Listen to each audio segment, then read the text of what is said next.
Welcome back to the channel, guys. If you haven't subscribed, please subscribe so that you can be notified when I go live or upload a new video, and please like this video.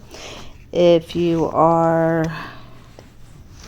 been watching these or listening in on these Bible studies, welcome back. If you're new to the Bible studies, I hope that you continue to join us. We are still in the book of Genesis, and we are in chapter 39, and basically I'm just going to be trying to quickly read through all of this stuff up until we get to Daniel and the book of Revelations, where we get into more of a depth in study, like a really good study of the books Daniel and Revelations. But as of right now, we're just pretty much reading and quickly just going over it. And then, like I said, once we get to those books, we will be doing a more in-depth study.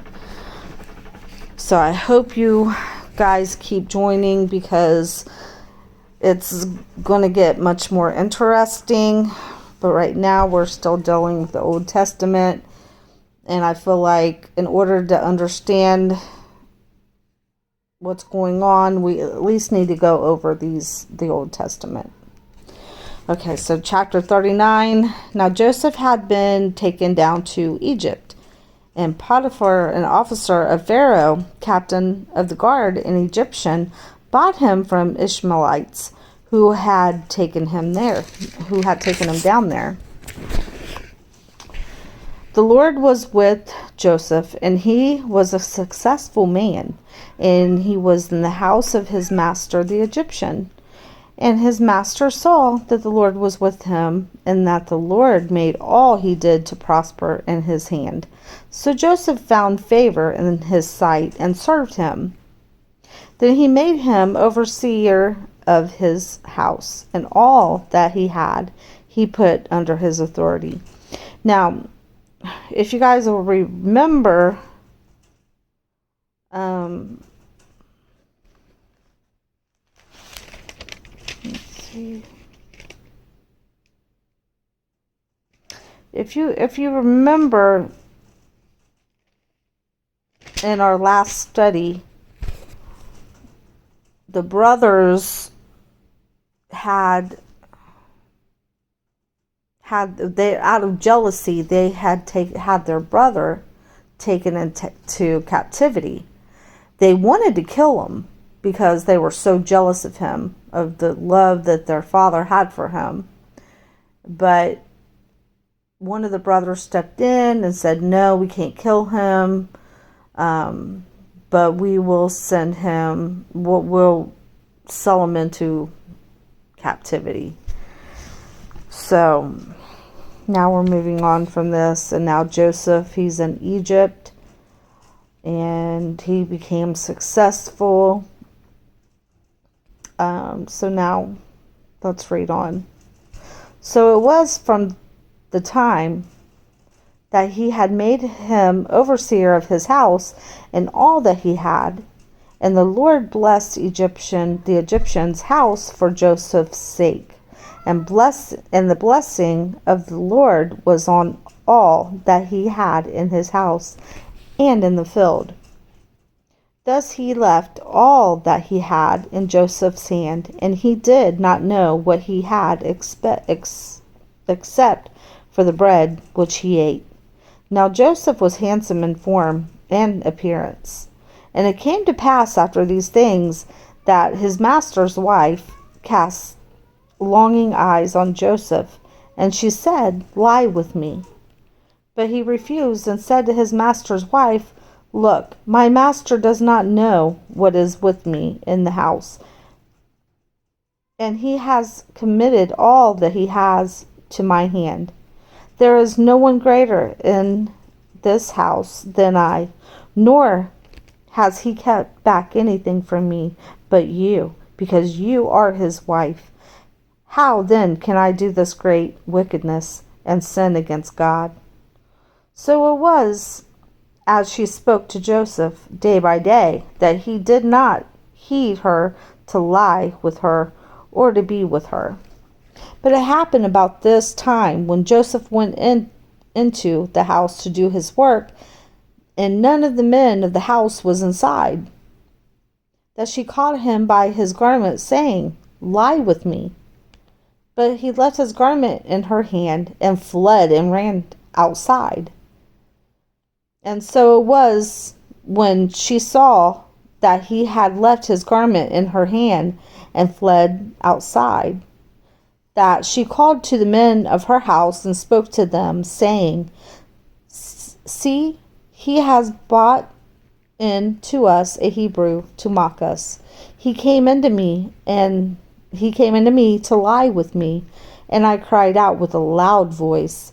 And it happened, when he heard that I lifted my voice and cried out, that he left his garment with me and fled and went outside.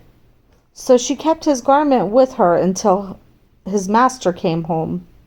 Then she spoke to him with words like these, saying, 'The Hebrew servant whom you brought to us came into me to mock me.' So it happened, as I lifted my voice and cried out, that he left his garment with me and fled outside. So it was, when his master heard the words which his wife spoke to him, saying, 'Your servant did to me after this manner,' that his anger was aroused. Then Joseph's master took him and put him into the prison, a place where the king's prisoners were confined, and he was there in the prison. But the Lord was with Joseph and showed him mercy, and he gave him favor in the sight of the keeper of the prison. And the keeper of the prison committed to Joseph's hand all the prisoners who were in the prison. Whatever they did there, it was his doing. The keeper of the prison did not look into anything that was under Joseph's authority, because the Lord was with him, and whatever he did, the Lord made it prosper.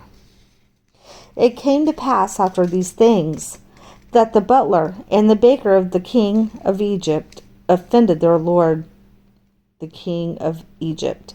And Pharaoh was angry with his two officers, the chief butler and the chief baker. So he put them in custody in the house of the captain of the guard, in the prison, the place where Joseph was confined. And the captain of the guard charged Joseph with them, and he served them. So they were in custody for a while. Then the butler and the baker of the king of Egypt, who were confined in the prison, had a dream. Both of them each man's dream in one night, and each man's dream with its own interpretation. And Joseph came into them in the morning and looked at them and saw that they were sad. So he asked Pharaoh's officers who were with him in the custody of his lord's house, saying, "Why do you look so sad today?" And they said to him, "We each have had a dream, and there is no interpreter of it." So Joseph said to them, "Do not interpretations belong to God? Tell them to me, please." Then the chief butler told his dream to Joseph and said to him, "Behold, in my dream a vine was before me, and in the vine were 3 branches, and it was as though it budded. Its blossoms shot forth, and its clusters brought forth ripe grapes. Then Pharaoh's cup was in my hand, and I took the grapes and pressed them into Pharaoh's cup and placed the cup in Pharaoh's hand. And Joseph said to him, this is the interpretation of it. The 3 branches are 3 days. Now within 3 days Pharaoh will lift up your head and restore you to your place, and you will put Pharaoh's cup in his hand, according to the former manner. when you were his butler. But remember me when it is well with you, and please show kindness to me. Make mention of me to Pharaoh, and get me out of this house. For indeed I was stolen away from the land of the Hebrews, and also I have done nothing here that they should put me into the dungeon. When the chief baker saw that the interpretation was good, he said to Joseph, I also was in my dream, and there were 3 white baskets on my head. In the uppermost basket were all kinds of baked goods for Pharaoh, and the birds ate them out of the basket on my head.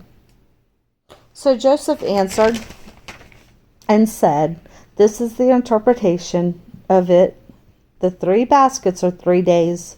Within 3 days Pharaoh will lift off your head from you and hang you on a tree, and the birds will eat your flesh from you.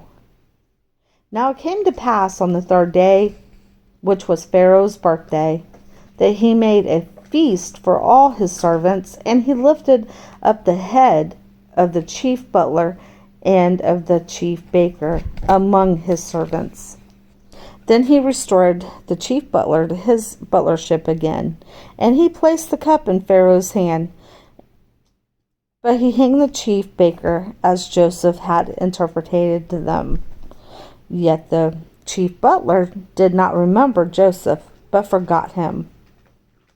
Then it came to pass, at the end of the 2 full years, that Pharaoh had a dream, and behold, he stood by the river. Suddenly there came up out of the river 7 cows, fine looking and fat, and they fed in the meadow.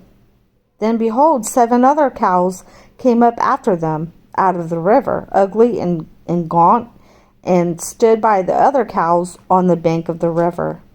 And the ugly and gaunt cows ate up the 7 fine-looking fat cows. So Pharaoh awoke. He slept and dreamed a second time, and suddenly 7 heads of grain came up on one stalk, plump and good. Then behold, 7 thin heads, blighted by the east wind, sprang up after them. And the 7 thin heads devoured the 7 plump and full heads. So Pharaoh awoke, and indeed it was a dream.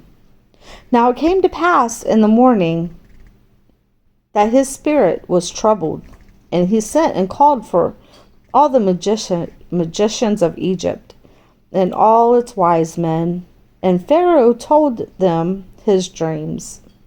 But there were no one who could interpret them for Pharaoh. Then the chief butler spoke to Pharaoh, saying, I remember my faults this day. When Pharaoh was angry with his servants and put me in custody in the house of the captain of the guard, both me and the chief baker, we each had a dream in one night. He and I, each of us, dreamed according to the interpretation of his own dream. Now there was a young Hebrew man there with us, a servant of the captain of the guard, and we told him, and he interpreted our dreams for us. To each man he interpreted according to his own dream. And it came to pass just as he interpreted for us, so it happened. He restored me to my office, and he hanged him. Then Pharaoh sent and called Joseph, and they brought him quickly out of the dungeon. And he shaved, changed his clothing, and came to Pharaoh. And Pharaoh said to Joseph, I have had a dream, and there is no one who can interpret it, but I have heard it said of you, that you can understand a dream to interpret it. So Joseph answered Pharaoh, saying, It is not in me. God will give Pharaoh an answer of peace. So Joseph is letting him know This gift is not of me. This does not come from me, it comes from God. He's given God all the glory. Then Pharaoh said to Joseph, "Behold, in my dream I stood on the bank of the river. Suddenly 7 cows came up out of the river, fine looking and fat, and they fed in the meadow. Then behold, 7 other cows came up after them, poor and very ugly and gaunt, such ugliness as I had never seen in all the land of Egypt. And the gaunt and ugly cows ate up the first 7, the fat cows. When they had eaten them up, no one would have known that they had eaten them up, for they were just as ugly as at the beginning. So I awoke. Also I saw in my dream, and suddenly 7 heads came up on one stalk, full and good. Then behold, 7 heads withered, thin and blighted by the east wind, sprang up after them. And the thin heads devoured the 7 good heads. So I told this to the magicians, but there was no one who could explain it to me." Then Joseph said to Pharaoh, "The dreams of Pharaoh are one. God has shown Pharaoh what he is about to do. The 7 good cows are 7 years, and the 7 good heads are 7 years. The dreams are one. And the 7 thin and ugly cows which came up after them are 7 years, and the 7 empty heads blighted by the east wind are 7 years of famine. This is the thing which I have spoken to Pharaoh. God has shown Pharaoh what he is about to do. Indeed, 7 years of great plenty will come throughout all the land of Egypt.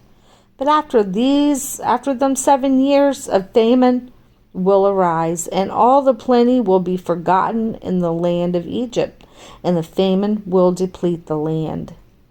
So the plenty will not be known in the land because of the famine following, for it will be very severe." And the dream was repeated to Pharaoh twice, because the thing is established by God, and God will shortly bring it to pass. Now therefore let Pharaoh select a discerning and wise man, and set him over the land of Egypt. Let Pharaoh do this, and let him appoint officers over the land to collect 1/5 of the produce of the land of Egypt in the 7 plentiful years.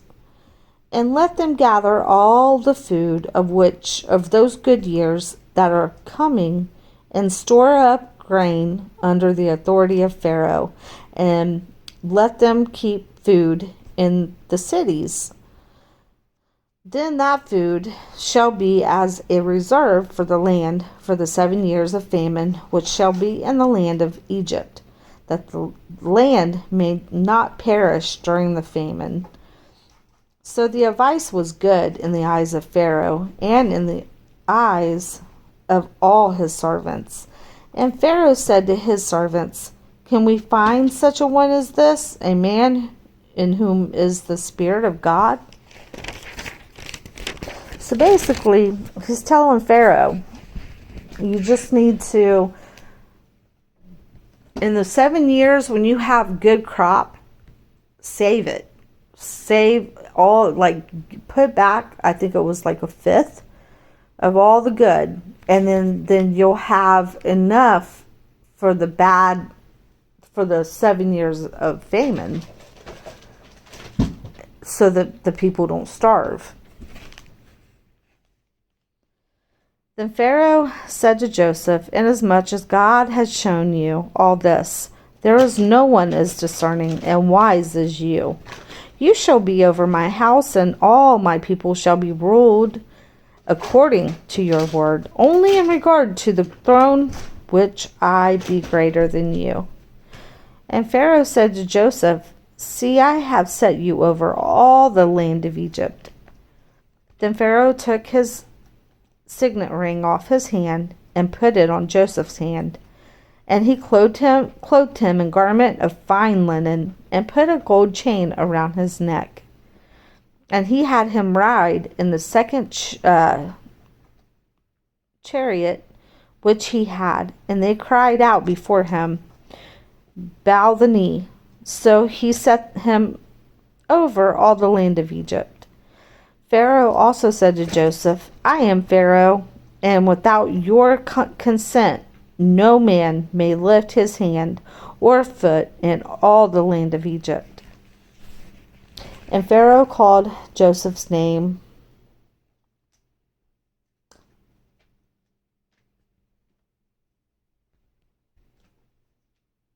Zaphanathan. I can't pronounce that word, but it is in, let's see, if you want to know how to pronounce it, it is in chapter 41, verse 45. And he gave him as a wife Asnath, the daughter of Potipharah, priest of On. So Joseph went out over all the land of Egypt. Joseph was 30 years old when he stood before Pharaoh, king of Egypt. And Joseph went out from the presence of Pharaoh and went throughout all the land of Egypt. Now in the 7 plentiful years, the ground brought forth abundantly. So he gathered up all the food of the 7 years which were in the land of Egypt, and laid up the food in the cities. He laid up in every city the food of the fields which surrounded them. Joseph gathered very much grain as the sand of the sea, until he stopped counting, for it was immeasurable. And to Joseph were born 2 sons before the years of famine came, whom Asnath, the daughter of Potipharah, priest of On, bore to him. Joseph called the name of the firstborn Manasseh,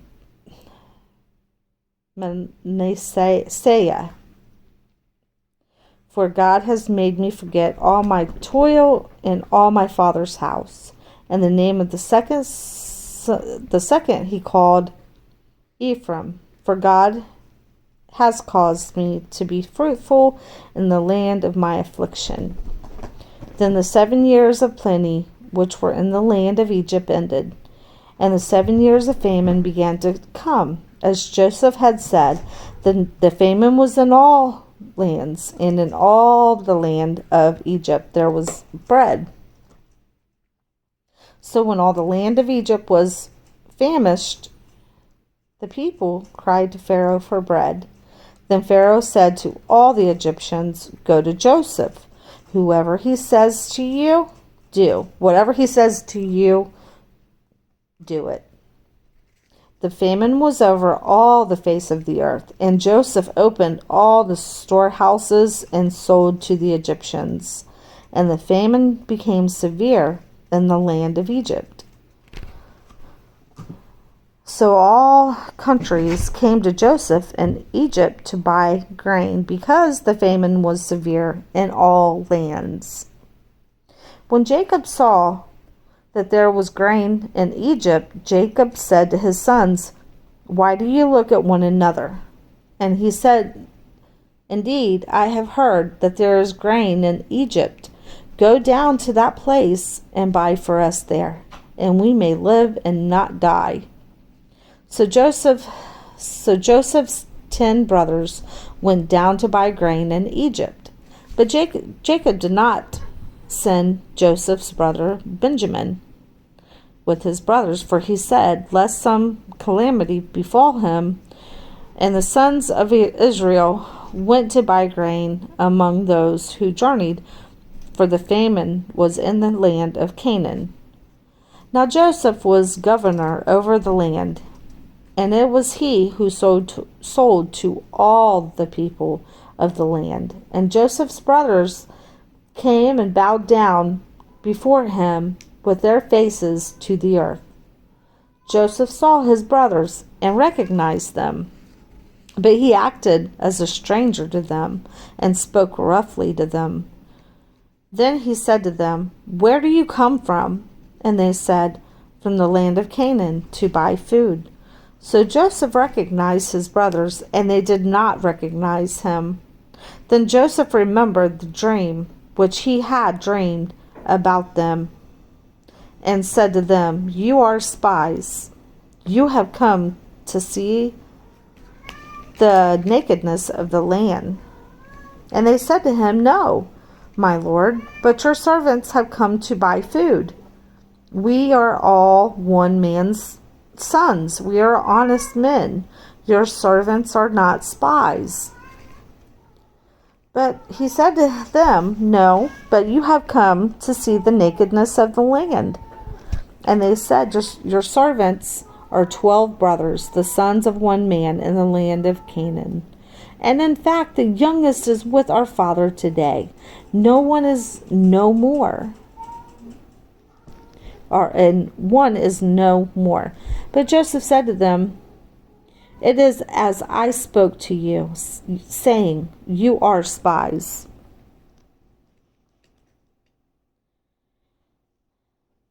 In this manner you shall be tested by the life of Pharaoh. You shall not leave this place unless your younger brother comes here. Send one of you, and let him bring your brother, and you shall be kept in prison, that your words may be tested to see whether there is any truth in you, or else by the life of Pharaoh, surely you are spies. So he said, "Put them all together in prison 3 days. Then Joseph said to them, "The third day do this and live, for I fear God. If you are honest men, let one of your brothers be confined to your prison house, but you go and carry grain for the famine of your houses. And bring your youngest brother to me, so your words will be verified, and you shall not die." And they did so. Then they said to one another, "We are truly guilty concerning our brother, for we saw the anguish of his soul when he pleaded with us, and we would not hear. Therefore this distress has come upon us." And Reuben answered them, saying, "Did I not speak to you, saying, do not sin against the boy? And you would not listen. Therefore, behold, his blood is now required of us." But they did not know that Joseph understood them, for he spoke to them through an interpreter. And he turned himself away from them and wept. And he returned to them again and talked with them. And he took Simon from them and bound him before their eyes. Then Joseph gave a command to fill their sacks with grain, to restore every man's money to his sack, and to give them provisions for the journey. Thus he did for them. So they loaded their donkeys with the grain and departed from there. But as one of them opened his sack to give his donkey feed at the encampment, he saw his money, and there it was in the mouth of his sack. So he said to his brothers, "My money has been restored, and there it is in my sack." Then their hearts failed them, and they were afraid, saying to one another, "What is this that God has done to us?"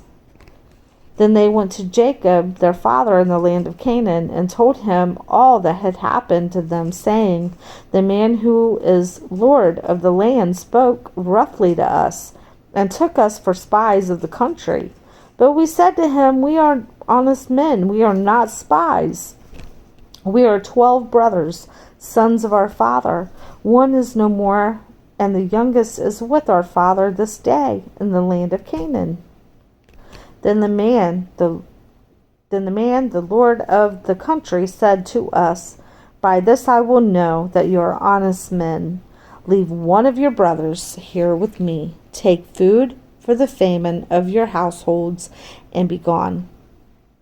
And bring your youngest brother to me, so I shall know that you are not spies, but that you are honest men. I will grant your brother to you, and you may trade in the land.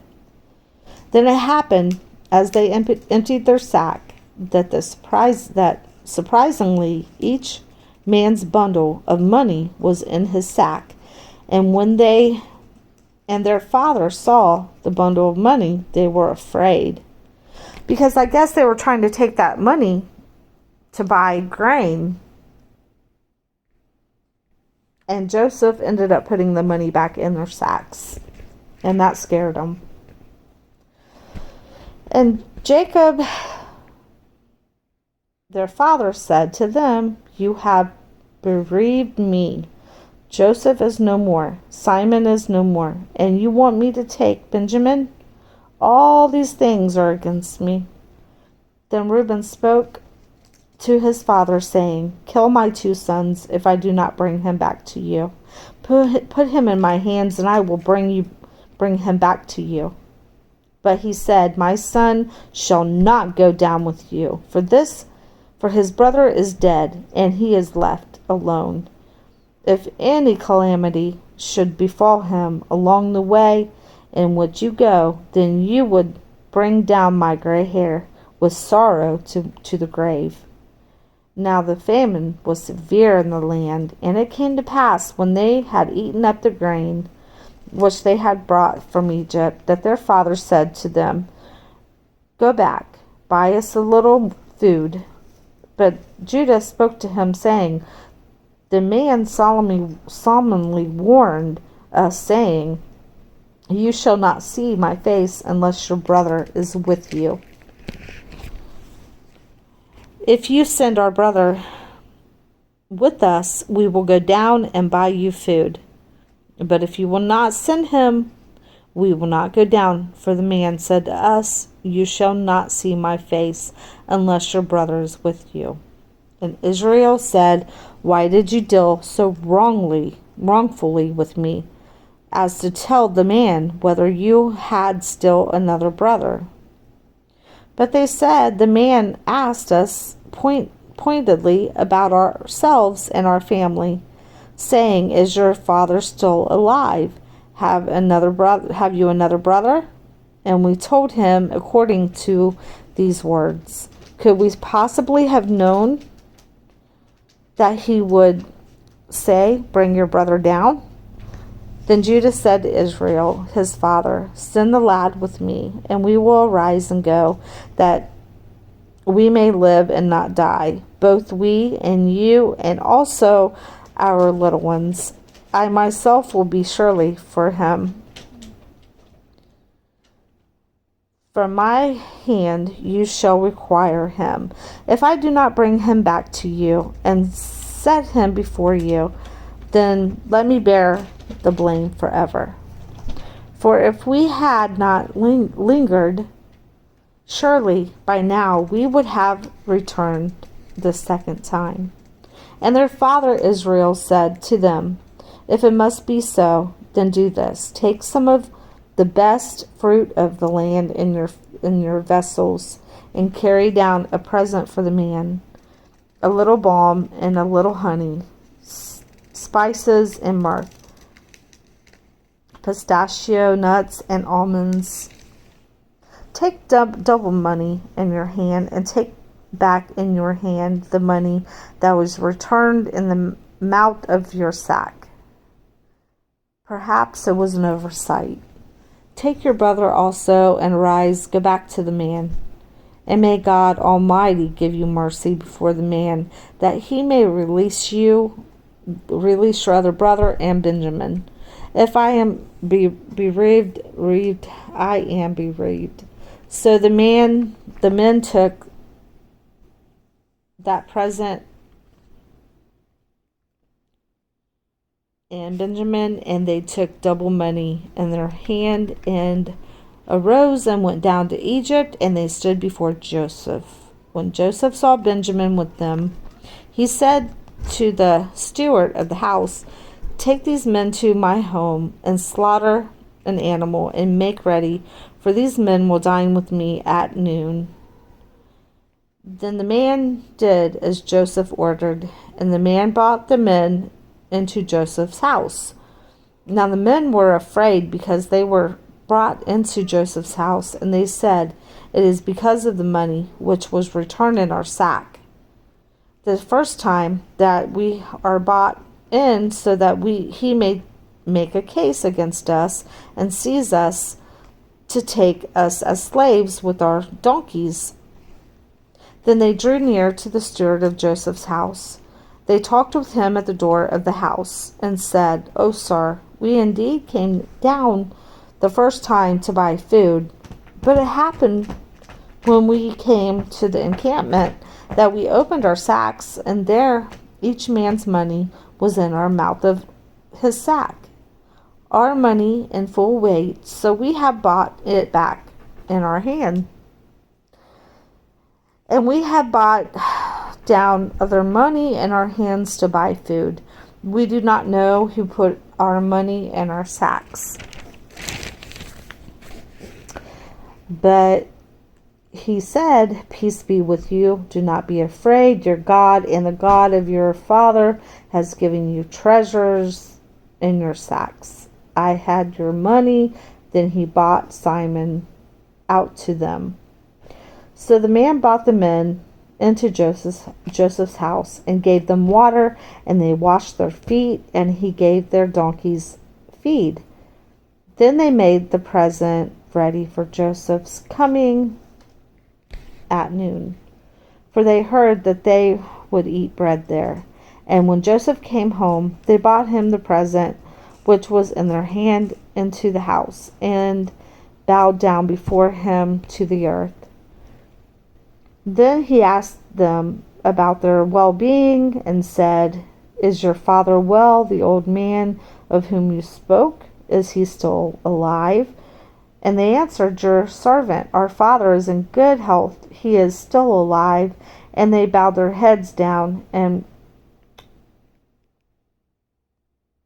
prostrated themselves. Then he lifted his eyes and saw his brother Benjamin, his mother's son, and said, "Is this your younger brother of whom you spoke to me?" And he said, "God be gracious to you, my son." Now his heart yearned for his brother, so Joseph made haste and sought somewhere to weep. And he went into his chamber and wept there. Then he washed his face and came out, and he restrained himself and said, "Serve the bread."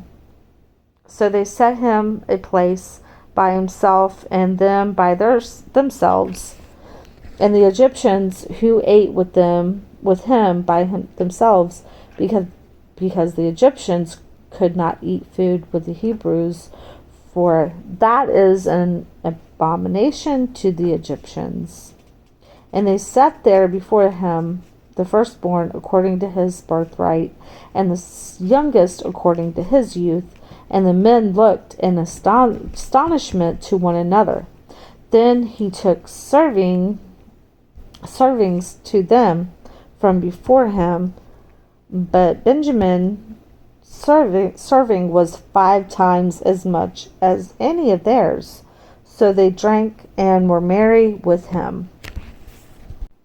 And he commanded the steward of the house, saying, "Fill the men's sack with food, and as much as they can carry, and put each man's money in the mouth of his sack. Also put my cup, the silver cup, in the mouth of the sack of the youngest, and his grain money." So he did according to the word that Joseph had spoken. As soon as the morning dawned, the men were sent away, and they and their donkeys. When they had gone out of the city, and were not yet far off, Joseph said to his steward, "Get up, follow your men, and when you overtake them, say to them, 'Why have you repaid evil for good? Is not this the one from which my Lord drinks, and with which he indeed practices divination. You have done evil in so doing. So he overtook them, and he spoke to them these same words. And they said to him, "Why does my Lord say these words? Far be it from us that your servants should do such a thing. Look, we brought back to you from the land of Canaan the money which we found in the mouth of our sacks. How then could we steal silver or gold from your Lord's house? With whomever your servants it is found, let him die, and we also will be my Lord's slaves." And he said, "Now also let it be according to your words. He with whom it is found shall be my slave, and you shall be blameless." Then each man speedily let down his sack to the ground, and each opened his sack. So he searched. He began with the oldest and left off with the youngest, and the cup was found in Benjamin's sack.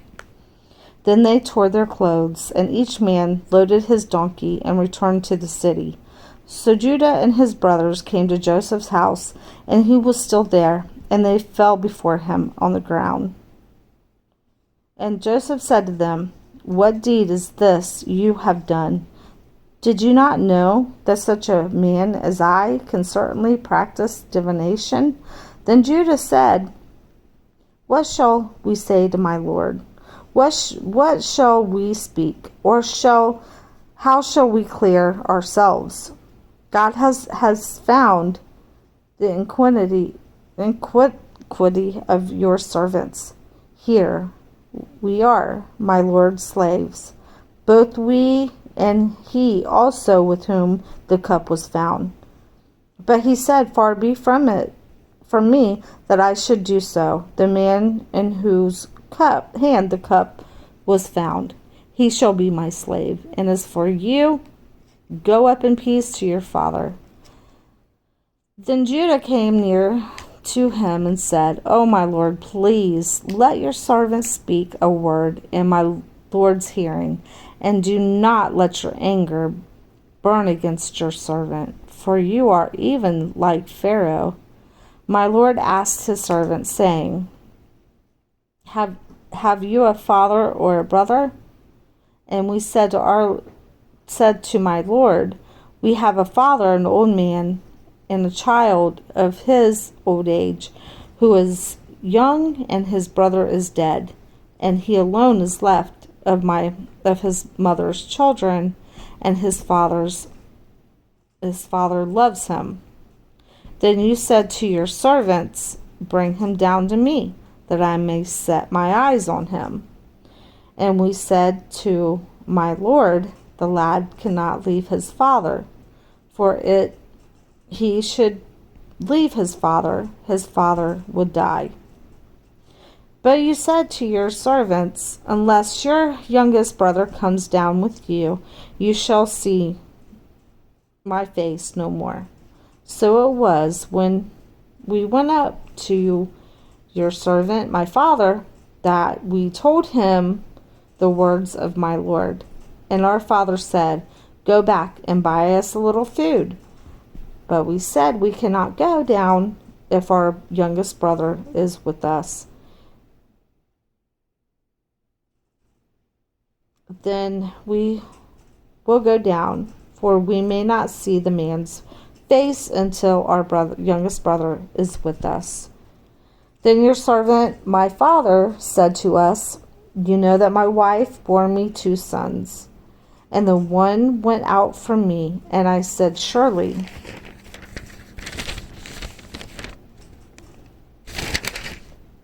he is torn to pieces, and I have not seen him since.